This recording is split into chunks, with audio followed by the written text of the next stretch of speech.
तो आदाब, नमस्कार, गुड इवनिंग, सत श्री अकाल। एक बार फिर आप तमाम लोगों का स्वागत है क्राइम तक की कहानी के इस एपिसोड में। उम्मीद है पूरी फैमिली अच्छी होगी, अपना और अपनों का ख्याल रख रही होगी। पुलिस की कहानी पिछले हफ्ते की है। कानपुर सेंट्रल रेलवे स्टेशन बड़ा मशहूर रेलवे स्टेशन है। तो इसी रेलवे स्टेशन पर दोपहर का वक्त था, तेज़ गर्मी। आजकल गर्मी अब वैसी ही तेज़ है। तो इस तेज़ गर्मी के दौरान रेलवे स्टेशन पर आरपीएफ यानी रेलवे पुलिस फोर्स की एक टीम गश्त कर रही थी। आमतौर पर देश के सभी स्टेशनों पर इस तरह से गश्त होती है पुलिस की। तो उस वक्त आरपीएफ के 3 लोग थे जो गश्त पर निकले थे। इनमें एक थे दरोगा असलम खान, एक थी आरती कुमारी और एक एएसआई हरिशंकर त्रिपाठी।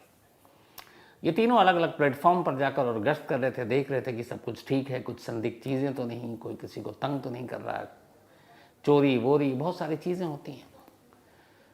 तो जब ये गश्त कर रहे थे, अचानक इनमें से जो आरपीएफ के दरोगे हैं उनकी नज़र एक शख्स पर पड़ी। अजीब हुलिया था, बाल बिखरे हुए, दाढ़ी बेतरतीब बढ़ी हुई, कपड़े फटे हुए, पैर में चप्पल भी नहीं। और वो इधर उधर रेलवे स्टेशन पर उस प्लेटफॉर्म पर जो डस्टबिन है, कचरे का डब्बा है, या वो उसको उसके करीब जाता और उसमें से कुछ टटोलता, कुछ पानी की बोतल निकालता और देखता खाली है तो फेंक देता वापस उसमें। कई बार कुछ मुसाफिर पानी पी रहे थे, वो उनके करीब जाकर खड़ा हो जाता और देखता पानी पी रहे लोग, लेकिन वो कुछ बोल नहीं पाता। तो इसी तरीके से काफ़ी देर तक वो पानी की बोतल तलाश रहा है और तेज़ गर्मी है, पसीने से तरबतर है और साफ देखकर हुलिये से लग रहा है कि ये कोई भिखारी टाइप है। कि हम सब की सोच भी यही है कि अमूमन ऐसे भेष, ऐसे कपड़े, इस हालत में किसी को देखते हैं तो हम मान कर चलते हैं कि भिखारी है। हालांकि कई बार कहा गया कि इंसान को उसके हुलिया या कपड़ों से कभी आप मत आंकिए कि वो क्या है। तो प्लेटफॉर्म पर इधर उधर भटक रहा और पानी की बोतल तलाश रहा। इत्तेफाक से इस आरपीएफ की टीम की जब नज़र पड़ी तब सारा ध्यान उसी की तरफ, बाकी सबको छोड़कर प्लेटफॉर्म के बाकी मुसाफिरों को, कि आखिर ये क्या कर रहा है। अब ये भी होता कई बार कि पता नहीं कौन है, क्या है, संदिग्ध मामला है। लेकिन धीरे धीरे उन्होंने देखा कि ये पानी की बोतल ही ढूंढ रहा और शायद किसी भी एक खाली बोतल में कुछ पानी की चंद बूंदें मिल जाएं तो शायद वो अपनी प्यास बुझाना चाहता है, क्योंकि गर्मी तेज़ थी। तो जब ये यकीन हो गया तो दरोगा और उनके दोनों साथी उस शख्स के करीब जाते हैं और पूछते हैं कि क्या हुआ। तो कहता है, मुझे साहब प्यास लगी है, पानी पीना है। आरपीएफ की टीम इंसानियत दिखाती है, कहती ठहरो। उसके बाद वो एक बोतल पानी का खरीदते हैं प्लेटफॉर्म से और उस शख्स को दे देते हैं, और यही मानकर कि ये भिखारी है, परेशान है, पानी पीना चाहता है, इंसानियत के नाते उसे बोतल दे दी। उसने बोतल लिया और पानी पीना शुरू किया। पानी पीने के बाद जब उसकी प्यास बुझ गई, बोतल का ढक्कन बंद किया और पहला शब्द वो जो बोलता है, कहता thank you very much sir. ये जो थैंक यू था और जिस टोन में उसने कहा, अचानक उन तीनों पुलिस वालों के कान खड़े हो जाते हैं। अभी इस थैंक यू से पहले जो उन्होंने उसके साथ या उसको देखा 2-4 मिनट, उसका हुलिया, उसकी पूरा भेष, बिखरे बेतरतीब दाढ़ियाँ, बाल, फटे कपड़े, बिना पैरों के, बिना चप्पल के पैर, और पानी पीने के बाद उसने थैंक यू बोला। और वो थैंक यू नॉर्मल जैसे बहुत सारे आम बोलचाल में हम लोग बोलते हैं उस तरीके का नहीं था। उस थैंक यू के बोलने का जो लहजा था वो एकदम साफ था कि बहुत कोई पढ़ा लिखा शख्स जिसकी अंग्रेज़ी बहुत अच्छी है वो बोल रहा है। अब उसने जैसे ही बोला, इन तीनों का माथा ठनका। उन्होंने कहा कि ये क्या है। अब दूसरे ख्याल आ रहे मन में कि ये कहीं भेष बदल कर कुछ क्राइम करने के लिए तो नहीं है, किसी और चीज़ में, किसी रैकी में तो नहीं। आजकल के हालात भी ऐसे ही। अभी तक जो हमदर्दी थी अब वो शक में तब्दील हो गया। अब उन्होंने पूछा कि कौन हो तुम। तो वो घबराया पहले, तो बोला साथ चलो। अब उसको आरपीएफ की टीम अपने साथ अपने कमरे में ले आई। रेलवे स्टेशन पे उनका दफ्तर भी होता है। अब वो पूछे कि बताओ, तुम्हारी हालत, हुलिया, ये सब देखने के बाद तुम जिस तरीके से तुमने थैंक यू बोला, तुम भिखारी तो हो नहीं सकते, तो तुम हो कौन। अब वो शख्स पहली बार खुलता है, आंखों में आंसू है। उसके बाद बोलता है कि सर मेरा नाम महावीर सिंह है, और इंग्लिश में बोल रहा है। अब उन्होंने कहा महावीर सिंह हो तो तुम यहाँ कैसे इस हाल में, इस हुलिये में, और एक पानी की बोतल चंद बूंदों के लिए तुम डस्टबिन से लेकर सब कुछ इधर से उधर पलट रहे हो। तो उसने बोला साहब मैं ऐसा नहीं हूँ, ना मैं भिखारी हूँ, मैं एक संपन्न एक अमीर घर से हूँ,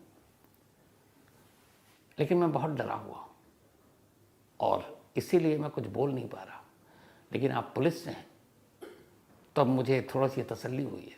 तो बोले बताओ। अब उन्हें लगा कि अभी भी पुलिस वालों को शक है कि पता नहीं ये कौन है, क्या हो सकता है। तो उन्होंने कहा ठीक है तुम अपनी कहानी बताओ, क्यों इस हुलियों में हो, अगर तुम अच्छे परिवार से तो यहाँ क्या कर रहे हो, इस भेष में क्यों घूम रहे हो। तब वो कहता है कि मेरी एक कहानी है। उन्होंने कहा सुना। उसे कहा कि मेरा नाम महावीर सिंह, उम्र 29 साल है। मैं इसी उत्तर प्रदेश के औरैया डिस्ट्रिक्ट के विदुना इलाके का रहने वाला हूँ। मेरे घर में भाई है, माँ बाप हैं, पूरा परिवार संपन्न है, सब ठीक है, मैं पढ़ा लिखा हूँ। 26 जून 2022 बोला तब तक सब कुछ मेरे साथ ठीक था, यानी 2 साल पहले तक। 26 जून 2022 को मुझे घर वालों ने कहा कि कुछ पैसे निकाल कर ले आओ एटीएम से। तो मैं पैसे निकालने के लिए गया एटीएम कार्ड लेकर, लेकिन आसपास के जितने भी एटीएम थे सब खराब थे। तो कई जगह चक्कर काटे, पैसे मिले नहीं। तो मैंने कहा कि फिर मैं थोड़ा दूर जाता हूँ। तो मैं विदुना चला गया और वहाँ बस से जाने के बाद मैंने अपना एक, चूँकि सारे एटीएम बंद थे, तो एक उसका दोस्त है महेंद्र, वो एक बैंक में एम्प्लॉय है, तो वहीं जाकर उसने उस बैंक से कैश निकाले, क्योंकि एटीएम काम नहीं कर रहा था और घर में नकदी की ज़रूरत थी। बोला कैश निकाले। उसके बाद अब मैं वापस बस स्टॉप आया और अब घर जाने की तैयारी कर रहा था, बस का इंतज़ार कर रहा था। करीब 8 किलोमीटर का ये दूरी थी उसके घर से इस बैंक तक की। तो उसने बताया कि जब मैं बस का इंतज़ार कर रहा था बस स्टॉप पर, वहाँ और कोई नहीं था, सन्नाटा था। और ये 2022 की बात है, तारीख है, तब उस वक्त कोरोना भी था, गया नहीं था, लोग बेवजह सड़क पर निकलते नहीं थे। तो बोला अचानक बस स्टॉप पर बस तो नहीं आई, एक कार आई और वो कार आकर मेरे पास रुकी। एक दरवाज़ा खुलता है, उसमें से 2 लोग उतरते हैं। मैं कुछ समझता कि वो शायद मुझसे रास्ता पूछ रहे हैं क्या। अचानक एक हाथ मेरे मुंह पर आता है और मुझे घसीट कर उस कार के अंदर डाल देते हैं। और फिर मुझे नहीं मालूम, मुझे कुछ होश नहीं कि मेरे साथ क्या हुआ। शायद उन्होंने कुछ नशीली चीज़ मुझे सुंघा दी थी।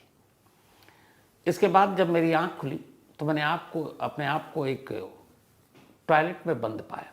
महावीर की इस किडनैपिंग से याद आया कि एक कुकू एफएम के ऑडियो लर्निंग प्लेटफॉर्म पर बहुत इंटरेस्टिंग कहानी है, kidnapping of superstar Rajkumar. South की फिल्मों के राजकुमार सुपरस्टार एक ज़माने में उनकी तूती बोला करती थी, और कैसे राजकुमार को पूरे देश की सुर्खियों में मतलब ये किडनैपिंग रही। वीरप्पन ने, चंदल तस्कर वीरप्पन ने कैसे सुपरस्टार राजकुमार को किडनैप किया था और उस किडनैपिंग के बाद क्या हुआ, कैसे राजकुमार बाहर आए, ये सारी कहानी बहुत ही दिलचस्प kidnapping of superstar Rajkumar Kuku FM के ऑडियो लर्निंग प्लेटफॉर्म पर है, जहां आप इसे सुन सकते हैं। कुकू एफएम एक बेहद तेज़ी से बढ़ता हुआ ऑडियो लर्निंग ऐप है और लाखों लोग इसको सुन रहे हैं और इससे कुछ ना कुछ नया सीख रहे हैं, आगे बढ़ रहे हैं। अगर आपने अब तक कुकू एफएम की ऑडियो बुक नहीं सुनी है तो अब आपके लिए कुकू एफएम ने 7 दिन का फ्री ट्रायल शुरू किया है। इन 7 दिनों के दौरान आप पूरे प्लेटफॉर्म पर कोई भी शो सुन सकते हैं, जिसमें 5000 शो शामिल हैं, बल्कि 5000 से ज़्यादा हैं बिल्कुल मुफ्त। ऑफर बहुत तगड़ी है, तो अपने दोस्तों को और फैमिली मेम्बर्स को भी ये ज़रूर बताना। हाथ पैर बंधे हुए थे, बोला मैं वहीं, मुझे नहीं मालूम कि दिन है कि रात है, कितना वक्त बीता है। लेकिन फिर कई घंटे बाद कोई शख्स आया, मुझे बाहर निकाला और एक कमरे में ले गया। वहाँ और भी कुछ लोग थे और उसने मुझे वहाँ रखा, मारा, पीटा, धमकी दी, मुझे कुछ समझ में नहीं आ रहा।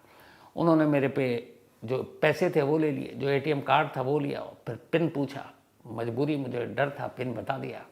अब उन्होंने पता नहीं क्या पैसे लिए, क्या किया, पर उस कमरे में बंद रखा।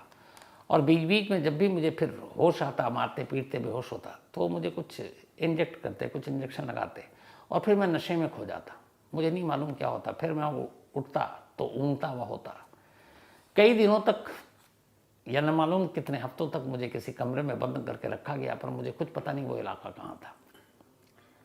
और मैं उनकी भाषा, उनकी ज़ुबान भी नहीं समझ पा रहा था, क्योंकि वह न हिंदी बोल रहे थे, न भोजपुरी, न इंग्लिश। वो कुछ और भाषा, कुछ और ज़ुबान बोल रहे थे, और शायद वो ज़ुबान साउथ इंडियन की थी, उसको साउथ इंडियन नहीं आती थी। तो बोला कई दिनों हफ्तों तक यूँ बंद रहा। उसके बाद एक रोज़ मुझे और बाकी लोग जो उस कमरे में बंद थे उनको निकाला गया और एक गाड़ी में बिठाया गया, और गाड़ी में उनके तमाम लोग हथियार के साथ, और वो गाड़ी ले गए एक खुली जगह पर, एक कंस्ट्रक्शन साइट था, और वहाँ ले जाकर उन्होंने कहा कि अब तुम्हें यहाँ काम करना है।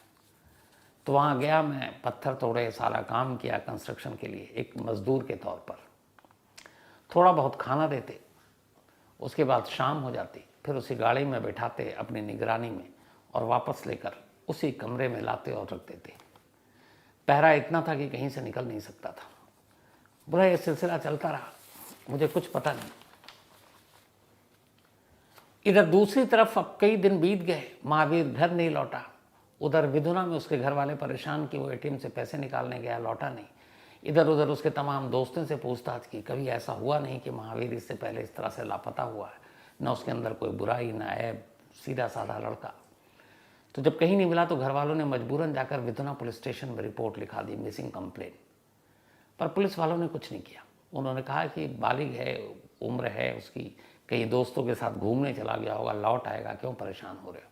घर वाले विधुना के चक्कर काटते रहे, महावीर का कोई सुराग नहीं मिला, पुलिस ने कोई कोशिश नहीं की, और वक्त बीतने लगा। जब जब वक्त बीतता गया, दिन हफ्ते हफ्ते महीने में बदलते गए, तो घर वालों की भी उम्मीदें एक तरह से टूटने लगी, और घर में एक अजीब मातम, रोना पीटना, जवान बेटा घर से गायब, पता नहीं क्या हुआ हो। तो धीरे धीरे अब उनकी आस उम्मीद उसके लौट आने की भी कम होने लगी। फिर भी वो गाहे बगाहे जाते पुलिस स्टेशन और उसके बारे में खबर पूछते। पुलिस वालों का एक ही जवाब, कोशिश कर रहे हैं, पर महावीर नहीं मिलता। इधर महावीर की अब रूटीन ये कि एक बंद कमरे में उसको रखा जाता कुछ और लोगों के साथ, वहाँ उसको मारा पीटा जाता। उसके बाद सुबह होती, कंस्ट्रक्शन साइट पर ले जाते, मजदूरी कराते, शाम को वापस उस पिंजरे में लाकर बंद कर देते, थोड़ा बहुत खाना पीना देते, और फिर कुछ न कुछ नशीली चीज़ें ज़रूर देते, ताकि ये लोग इतने होश में ना हों कि ये कहीं से निकल कर भाग सकें या ज़्यादा दूर तक चल सकें। ये सिलसिला चलता रहा, और बोला मैं कैद की ज़िंदगी गुजार रहा है, और धीरे धीरे मैं भी अब ये हो गया कि शायद मेरी ज़िंदगी अब यहीं है। घर ये सब मैं भूल गया अब, और इतना दिमाग भी, नशे की असर की वजह से दिमाग ने भी काम करना बंद कर दिया, कुछ याद ही नहीं रहता। धीरे धीरे ये आलम हुआ कि मैं भूलने लगा कि मैं हूँ कौन, कहाँ से आया हूँ, मेरा नाम क्या है, मेरे घर के लोग कौन हैं। बोला उम्मीदें छोड़ चुका था और इसी तरह ज़िंदगी कट रही थी। लेकिन तभी इसी महीने उस घर से कंस्ट्रक्शन साइट पर जहाँ इसको बंद करके रखा जाता था, वो आना और जाना था।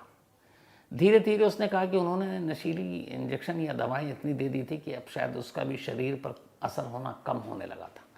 तो बोला पिछले कुछ वक्त से मुझे लग रहा था कि शायद मैं होश में हूँ, लेकिन मैं एक्टिंग ऐसा करते था जैसे कि मुझे कुछ पता ही नहीं है, मैं नशे में हूँ। काम करता आता, लेकिन अब मैंने सोचना शुरू किया कि मैं यहाँ से कैसे निकलूँ। तो उस कंस्ट्रक्शन साइट से उस पिंजरे तक जहाँ बंद करके रखा गया, मैंने सारी चीज़ें देखी, लेकिन वो इलाका कौन, शहर कौन, कस्बा कौन, मुझे कुछ पता नहीं। लेकिन वहाँ के लोगों से ये इतना पता था कि ये यूपी, बिहार और बंगाल ये सारी चीज़ें नहीं हैं, क्योंकि बंगाली भी उसे आती थी। एमपी, राजस्थान भी नहीं, क्योंकि वहाँ के लोग भी वैसी भाषा बोलते हैं। मराठी उसे पता था कैसे बोली जाती, क्योंकि वो फिल्में बहुत देख चुका था।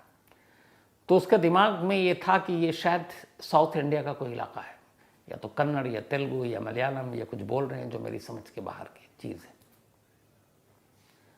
तो धीरे धीरे उसने रास्ता और वो सारी चीज़ें देखनी शुरू की, और फिर मौका मिला। और करीब 10 दिन पहले की बात है, एक रोज़ जब उसे लाकर उस कमरे में बंद किया गया, अब चूँकि लगभग 2 साल होने वाले थे, बल्कि करीब 22 महीने, तो लोगों ने भी इन पुराने कैदियों की तरफ से थोड़ा सा ध्यान देना बंद कर दिया। तो एक रात जब उन लोगों को लगा कि अब ये नशे में है, ये सब सो जाएंगे, इनकी इतनी हिम्मत नहीं कि ये भाग सकें, पैरों पे चल सकें, मौका देखते ही वो इस इलाके से रात में अंधेरे में निकल पड़ता है, पैदल। पूरी रात पैदल चलता रहता, और उसे ये पता नहीं कि जाना कहाँ है। इसके बाद चलते चलते चलते उसे कहीं रेल की पटरी दिखाई देती है। अब वो रेल की पटरी को फॉलो करना शुरू करता है, और फिर आखिरकार एक स्टेशन पे पहुंचता है। उसे ये भी पता नहीं है स्टेशन कौन सी, यहाँ से जो ट्रेन आएगी या कहाँ जाएगी। बस ये था कि इस इलाके से जितनी दूर चला जाऊँ शायद मैं बच जाऊँ। स्टेशन पर इंतज़ार करता है, एक ट्रेन आती है, वो उस ट्रेन में बैठ जाता है, उसे नहीं मालूम है ट्रेन कहाँ जा रही है। जब वो ट्रेन रुक गई उसके बाद अब आगे जाना नहीं, वहाँ फिर उतरता है, एक दूसरी ट्रेन पकड़ता है, फिर कहीं और पहुँचता है, फिर तीसरी ट्रेन पकड़ता है, फिर चौथी ट्रेन पकड़ता है। ट्रेन पकड़ते पकड़ते पकड़ते वो आखिरकार साउथ से बाहर निकलता है और इसके बाद वो पहुंच जाता है बंगाल। ठहरो, रुक जाओ।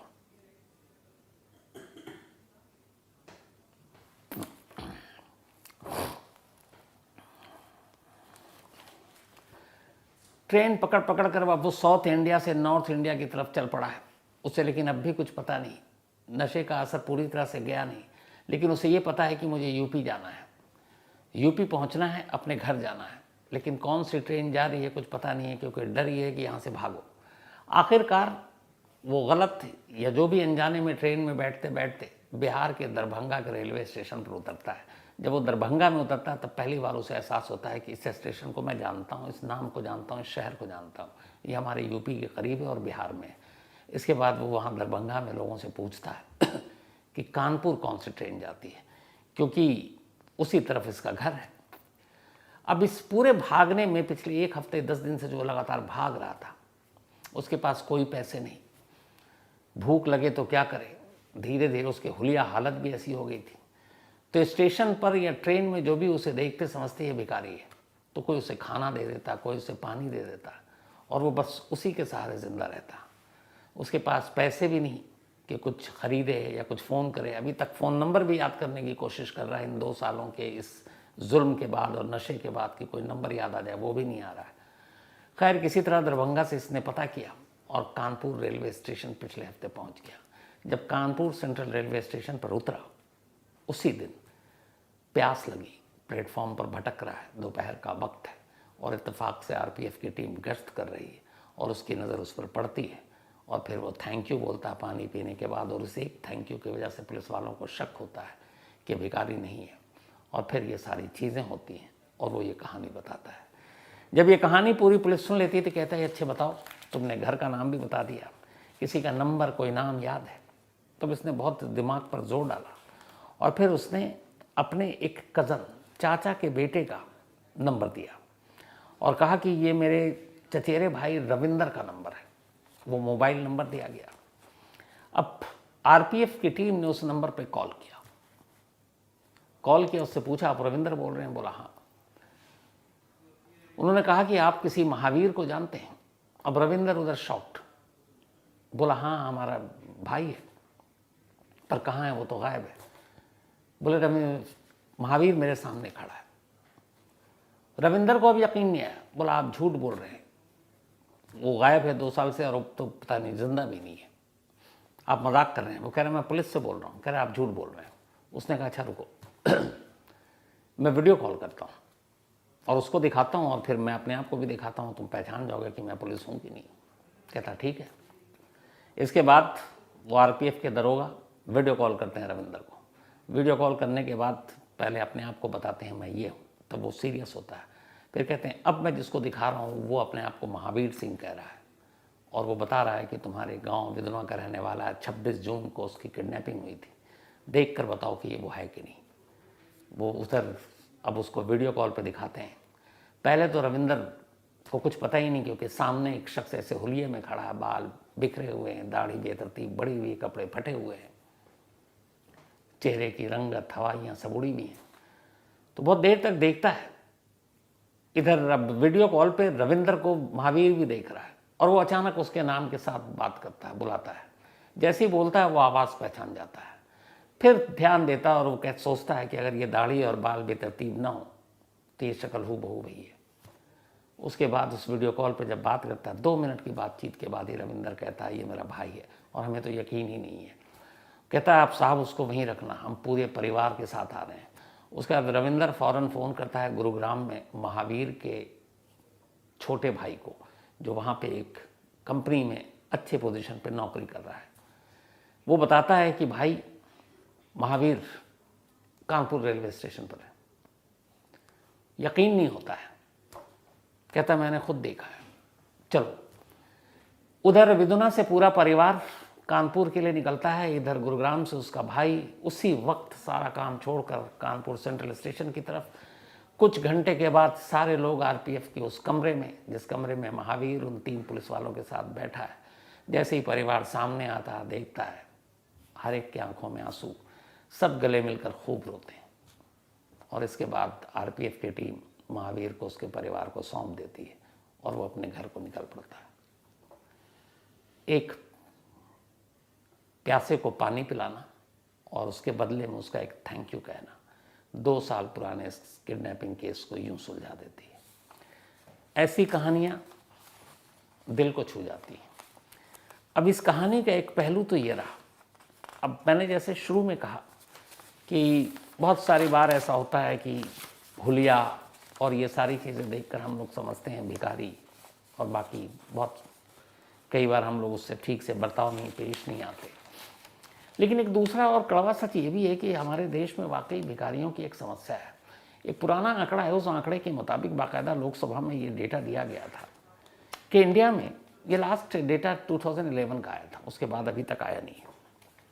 तो उस डेटा के हिसाब से हमारे देश में करीब 4.25 लाख भिखारी हैं, 4,25,000, और इनमें से 2.25 लाख के करीब मेल हैं। इसके अलावा 1,90,000 के करीब फीमेल हैं और बाकी बच्चे हैं।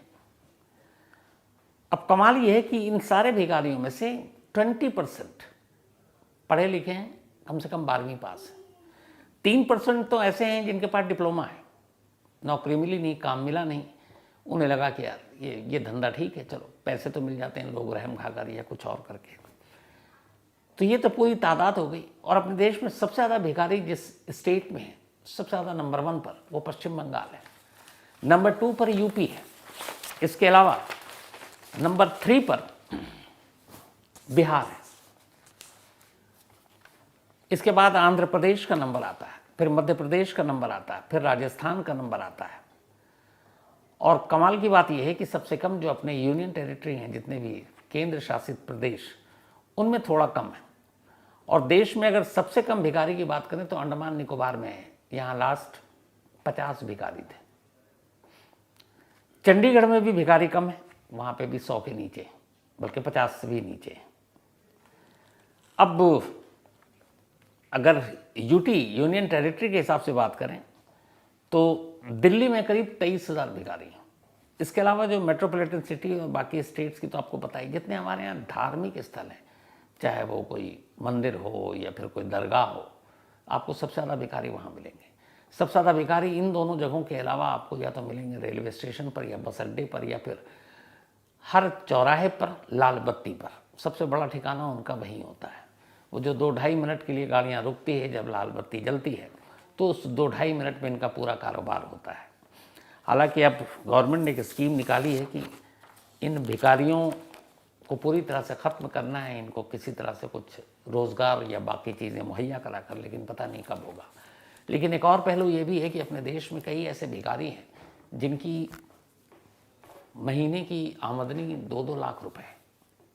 एक बहुत पुरानी फिल्म आई थी, मुझे याद नहीं है उसका नाम, लेकिन अन्नू कपूर जी थे उसमें, और उसमें बड़ा कटाक्ष किया था कि वो कैसे कार में आते हैं और हर सिग्नल पर हर जगह भिखारी बैठा होता है और वो कलेक्शन करते हैं, और फिर उनके पास बायोडाटा आने लगता है कि भाई हमारे लोग हैं, इनको भी कहीं भिखारी की नौकरी दे दीजिए, और उसके लिए मंत्री तक की सिफारिश आने लगती है। बहुत ही बेहतरीन फिल्म थी वो। फिल्म थी, लेकिन यकीन मानिए वो एक तरह से हकीकत भी है। आज बहुत सारे ऐसे भिखारी के गैंग हैं जो ऑपरेट करते हैं। हैदराबाद में ऐसी कुछ वक्त पहले की बात है, एक पूरा गैंग भिखारियों को पकड़ाया था, जिनका काम था कि लोगों को भिखारी का जॉब देते थे। सुबह उनके घर से बाकायदा ऑटो उनको पिक करती, ले जाकर अलग अलग सिग्नल पर बैठा देती, वो दिन भर भीख मांगते, फिर शाम को वही ऑटो उनको रिसीव करती, फिर वो बिरयानी देती, उनको शराब की बोतल देती, घर पहुंचा देती, अगले दिन फिर ड्यूटी पे वही 9 से 5 पहुंचा देती। और इन सब के से एक एक की जो आमदनी थी वो 2-2 लाख रुपए थी। तो उसमें बहुत सारे लोग आए कि हमें भी इस धंधे में उतार दीजिए। हैदराबाद पुलिस ने इस पूरे गिरोह का पर्दाफाश किया था। तो ये भी एक फैक्ट। और भीख मांगना और ये हमारे यहाँ एक समस्या भी है। और बहुत सारे लोग मजबूरी में भी ऐसा करते हैं क्योंकि उन्हें कहीं कोई काम नहीं मिलता। वरना आप सोचिए 12वीं पास डिप्लोमा होल्डर भी अगर भीख मांगे तो फिर क्या होगा। खैर, महावीर की कहानी सच में दिल छूने वाली है और आरपीएफ की उस पूरी टीम को वाकई जो काम किया उन्होंने, दिल से सलाम। ऐसे लोग जब किसी की मदद करते हैं तो आप ये देखिए कि एक पूरे परिवार को उस शख्स से मिलाया जो 2 साल जिसने पता नहीं कैसी ज़िंदगी जी है, और शायद महावीर कभी उन लोगों को भूलेगा भी नहीं और ना ये पुलिस वाले उसे कभी भूलेंगे। और क्या पता, अब शायद इसी वजह से किसी भी शख्स को, कोई भी किसी प्यासे को अगर 1 गिलास पानी पिला दे तो न मालूम उसके बदले में कौन सा थैंक यू और कौन सी कहानी सामने आ जाए। तो कहानी में आज इतना ही। कहानी ख़त्म करूं उससे पहले वही अपना सिलसिला। आज उदय उप्पल, इनका बर्थडे है, तो हैप्पी बर्थडे उदय जी। और ये भेजा है सौरभ ने। सौरभ साहब के बेटे हैं उदय। इसके अलावा विद्या चौहान, इनका भी आज जन्मदिन है, तो हैप्पी बर्थडे विद्या जी। और ये विराज चौहान जी ने भेजा, उनकी बेटियां हैं और इनके बच्चे हैं प्रणय और ऋषिका। साथ ही शिवान्या उर्फ भूमि, इनका भी आज बर्थडे है, तो हैप्पी बर्थडे शिवान्या। और ये भेजा है पूनम एंड भूषण कादुकर ने, दोनों की बिटिया है। तैयब शरीफ जी, इनका भी आज बर्थडे है, तो हैप्पी बर्थडे तैयब साहब। और ये मोहम्मद असजद शरीफ ने भेजा, उनके फादर हैं। प्राची तोमर का भी आज जन्मदिन है, तो हैप्पी बर्थडे प्राची। और ये भेजा है बिट्टू एंड अमन कुमार ने, बिट्टू उर्फ अमन कुमार ने, और ये बाली गांव से। साथ ही प्रतिभा यादव, इनका भी जन्मदिन है, तो हैप्पी बर्थडे प्रतिभा जी। और ये भेजा अतुल यादव ने। इसके अलावा नीलेश यादव, इनका भी जन्मदिन है, तो हैप्पी बर्थडे नीलेश। भेजा डॉक्टर सलमान खान ने है, उनके दोस्त हैं ये। इसके अलावा आज रेशमा गुरव और योगेश गुरव, इन दोनों की मैरिज एनिवर्सरी। आप दोनों को बहुत बहुत बधाई। भेजा है शुक्राचार्य पुरी ने। साथ ही गुड़िया झा और अजीत झा, इन दोनों की भी आज एनिवर्सरी है, तो आप दोनों को भी बहुत बहुत बधाई। भेजा है प्रशांत झा ने, और प्रशांत पार्टी भी मांग रहे हैं इन दोनों से। इसके अलावा साक्षी और अनीश, इन दोनों की भी आज मैरिज एनिवर्सरी है, तो आप दोनों को भी बहुत बहुत बधाई। भेजा है गौरव सिंह ने। और एक आजकल वो मैच के दौरान ऐड आता है कौन सा सीमेंट का, जिसमें वो कहता है लास्ट में एक कि और एक एक्वेरियम, तो वही लास्ट में मैं भी कहता हूँ। इधर से शिकारपुरी इशारा कर रहा है कि शिकारपुरी कह रहा है कि आज भाभी को भी विश कर दीजिए। तो आज मेरी भी एनिवर्सरी है मैरिज, तो हैप्पी मैरिज एनिवर्सरी सावी। और आप सबके साथ आज मैं भी मैरिज एनिवर्सरी रात को कोशिश करूँगा थोड़ी जल्दी चला जाऊँ। तो आप लोगों की दुआएं, आशीर्वाद, प्यार, बस यही सब बना रहे। और ख़ास तौर पर इस मौके पर मैं आपको एक चीज़ दिखाना चाहता हूँ। और असल में ये पहले भेजा था मुझे इसका फ़ोटो अलग से, लेकिन आज इन्होंने हार्ड कॉपी भेजी है। ये स्फूर्ति मुरली हैं और बेंगलुरु से हैं, और वाकई कमाल के आर्टिस्ट हैं ये। तो मैं ये दिखाना चाहूँगा, आज ही मुझे ये मिला है। स्फूर्ति साहब ने एक वाटर करके वो बनाया, ये तस्वीर बनाई है इन्होंने मेरी, और सच में बहुत खूबसूरत है। तो ये है वो, और स्फूर्ति जी ने बड़े प्यार से भेजा है, तो थैंक यू सो मच। और वाकई बहुत ही अच्छी पेंटिंग है ये जो आपने बनाई है, दिल से आपका शुक्रिया स्फूर्ति भाई। तो लास्ट में आपको वापस एक बार फिर से याद दिला दूं कि डिस्क्रिप्शन में जो लिंक है वहाँ कुकू FM डाउनलोड करके कुकू FM ने 7 दिन का फ्री ट्रायल शुरू किया है। इन 7 दिनों के दौरान आप पूरे प्लेटफॉर्म पर कोई भी शो सुन सकते हैं, जिनमें 5000 शो शामिल हैं, बल्कि 5000 से ज़्यादा हैं बिल्कुल मुफ्त। तो कहानी में आज इतना ही। अब आपसे मुलाकात होगी कल रात 9 बजे किसी नई कहानी के साथ। तब तक अपना और अपनों का ख्याल रखिएगा। Thank you very much.